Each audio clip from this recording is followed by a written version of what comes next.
There was a long time that we grabbed our flips off of the MLS, Yeah. particularly in the good old days when like Naples didn't talk to Fort Myers, Nabor and whatever the Fort Myers was called then. And you would have an REO agent who somehow got a Lehigh listing, even though he was in Naples, and it would sit in the Naples MLS. So you just watch them there. They didn't get the exposure they should have. And at 90 days, they've got a matrix with most bank owned properties. At 90 days, they start really getting aggressive with pricing. And we got some really good deals that way by Naples agents having Fort Myers and Lehigh properties listed without the right exposure. And we didn't I'm, share that until about 10 years later when it was yeah, all. yeah. Once it was over, we could talk about it. Uh, I also think tired landlords. I mean, you've got rental price compression right now. Rents are going down, and you've got some tired landlords that don't really have the yields that we're accustomed to. And you've got some landlords that don't even know how to operate. I mean, for a while it was everything was on the landlord side. Well, I wouldn't call it hugely on the tenant side. I would call it sort of balanced right Yeah, now.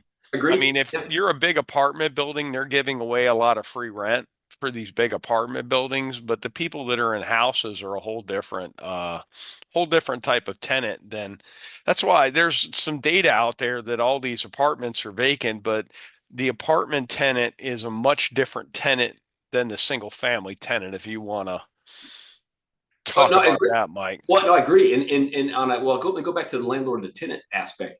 Um, some of the best deals you're going to find are tired landlords who mom and pop shop that it paid them. They weren't worried about it. If it ain't broke, don't fix it. But it's been that way for the last 10 years.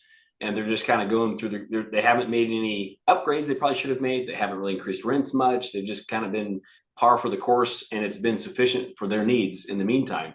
And you can find good deals that way. I mean, I'm in a process right now, close on next week on a bunch of properties that is the exact situation.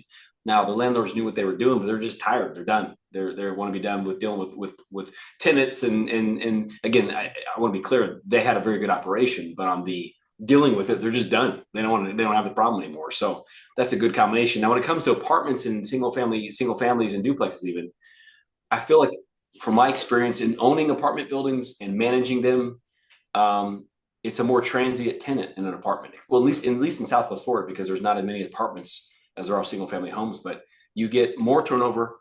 And what I don't like about it, apartment tenants too, that it's probably the wrong way to word that, but what I don't enjoy managing it is one bad tenant can cause a lot of grief with everyone close by.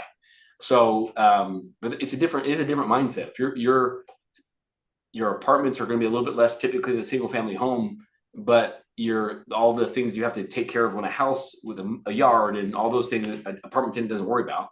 And they're just more transient. You're not going to have an apartment tenant typically for the next 10 years. But I have many single family homes, or at least a handful, that have been, 10, 12 years, same tenants, no turnover.